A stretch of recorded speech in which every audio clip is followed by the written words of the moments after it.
Act 3, Chapter 47, The Ghost of Purgatory, narrated by Sarah.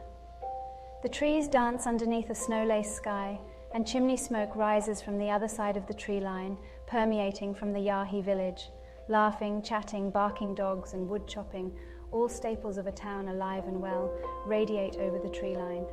Andrew and Sarah, both barely teens, sit before a frozen-over pond beside a camp they had laid. Near the campfire stands an old white mare, Fala, with Andrew's wooden bow hanging over its side in a saddle quiver. Andrew is still mute at this stage, and he and Sarah still communicate with sign language. Having brought skates for both of them, Sarah begs Andrew to join her on the ice. Andrew stumbles onto the ice with Sarah's assistance and manages to make it a few feet before he wipes out and lands on his back. Andrew sits where he had fallen while he watches Sarah glide around the pond. Sarah, in an attempt to show off, does camel spin, then follows up with a loop jump. They lock eyes and can't help but blush at each other. Andrew tries to return to his feet but slips and falls again. Sarah looks worried for a second, but Andrew laughs it off. Sarah continues to show off. She circles Andrew, does an axle spin, and lands in the same place she did with the previous jump.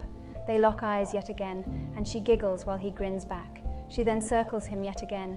This time she attempts a Lutz jump, but slips and hits the ice in the same spot she had stuck the landing of her first jump. The ice breaks and Sarah goes under. Everything falls dead silent. Andrew's face is stricken immediately with grave concern. He tries to yell for Sarah, but nothing comes out. Andrew crawls to the broken ice, moving his lips and trying to get a word out, but only bated breath radiates outward from him. Finally, with a screech and broken voice, he yells, "Sarah!" He reaches into the fractured ice near the foot of the pond. She has yet to drift far into the shallow water below. She manages to get a hold of his hand, and he pulls her to the surface. Neither one has the strength to remove her from the pond, but at least while their arms are locked, she won't go under and drown. Andrew yells again, "Help! Somebody, please!" Andrew keeps tugging at Sarah in an attempt to get her out of the icy water, but to no avail as he slips and slides in place. Yato, having been chopping firewood nearby, emerges from the trees and comes to the rescue. With ease, Yato picks them both up and carries them to the campfire.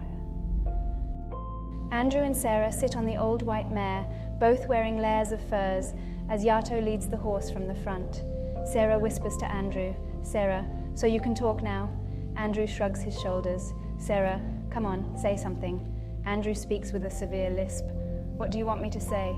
Sarah smiles and then leans her head on Andrew's shoulder and closes her eyes as if she is about to nap. "Sarah, it doesn't matter. I just think it's cute, your voice."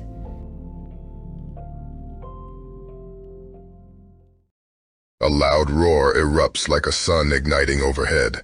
Andrew sits on his knees on a field of water, his arms bound to a coiled-up pitch-black chain like a snake seated above the water's surface.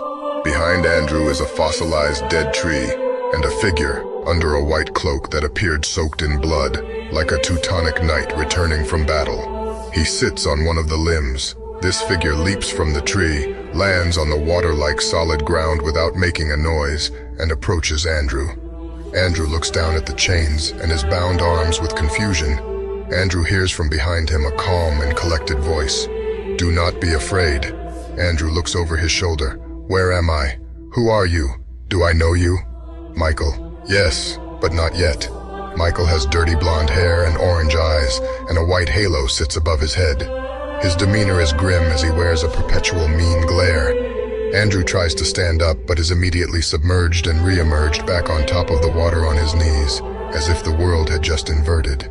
As if the water itself was just a paper-thin mirror. It was a reset of his surroundings. While on his knees, Andrew looks down at his reflection in the water and then back at the man over his shoulder. "Andrew, where am I?"